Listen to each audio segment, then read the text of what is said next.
चिपूर येथील ग्रामदैवत श्री यल्लमादेवीच्या यात्रेसाठी येणाऱ्या सर्व भाविक भक्तांचे हार्दिक स्वागत। शुभेच्छुक माननीय राजूदादा माने, भाजप नेते मिरज पूर्व भाग, किरण कोष्टी उपाध्यक्ष भाजप मिरज तालुका, दीपक मेत्रे भाजप अध्यक्ष शिपूर, शरद बाबर भाजपा उपाध्यक्ष शिपूर, तसेच महेश कोष्टी, अधिक देसाई, धनाजी सूर्यवंशी, नेहरू चव्हाण, संदीप शिंदे व माजी सरपंच श्रीमंत नाईक शिपूर, माननीय सुरेश खाडे युवा मंच शिपूर, सर्व कार्यकर्ते।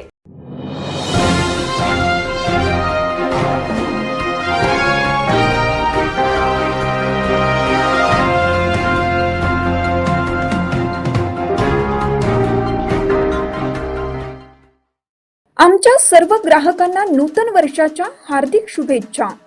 शुभेच्छुक मिरज पूर्व भागातील रुचकर शाकाहारी व मांसाहारी जेवणासाठी एकच आपल्या हक्काचं आपलं गंगाटेक रेस्ट्रो, हॉटेल एक, सेवा अनेक।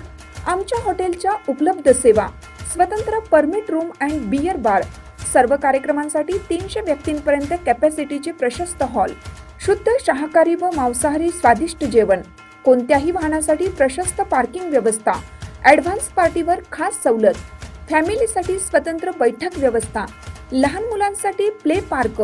आमचा पत्ता hotel Gangatek restro, Belanki, Miraj road, Gangatek, Belanki. Chipur येथील श्री यल्लमादेवीच्या यात्रेला सुरुवात।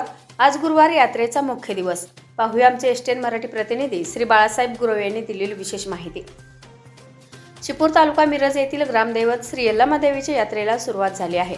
काल बुधवारी सर्व भक्तांच्या वतीने देवीला पुरणपोळीचा नैवेद्य देण्यात आला व मनोभावे देवीचे दर्शन घेतले। आज यात्रेचा मुख्य दिवस आहे। आज सकाळपासून पारंपरिक वाद्याच्या निनादात पालखीची गावातून मिरवणूक काढण्यात येते। यावेळी काही नवसाचे मानकरी यांच्या दारात पालखीची मनोभावे पूजा करून आशीर्वाद घेण्यात येतो व दुपारनंतर देवीची पालखी मंदिराकडे प्रस्थान होते। सायंकाळी पालखीचे मंदिराभोवती प्रदक्षिणा काढण्यात येते। प्रदक्षिणा चालू असताना उदगाई उदच्या गजरात पालखीवर भंडारा व मोतीबोवळ्याची उधळण केली जाते। त्यानंतर कीच पडणे हा धार्मिक कार्यक्रम पार पडतो। सायंकाळी सर्व यात्रेकरूंच्या मनोरंजनासाठी प्रसिद्ध लावणी नृत्यांगना मयुरी उतेकर यांचा लावण्याचा कार्यक्रम ठेवण्यात आलेला आहे। उद्या शुक्रवार दिनांक 2 जानेवारी रोजी सकाळी भव्य बैलगाडी शर्यतींचे आयोजन केले असून सायंकाळी करमणुकीसाठी ऑर्केस्ट्राचे आयोजन करण्यात आलेले आहे।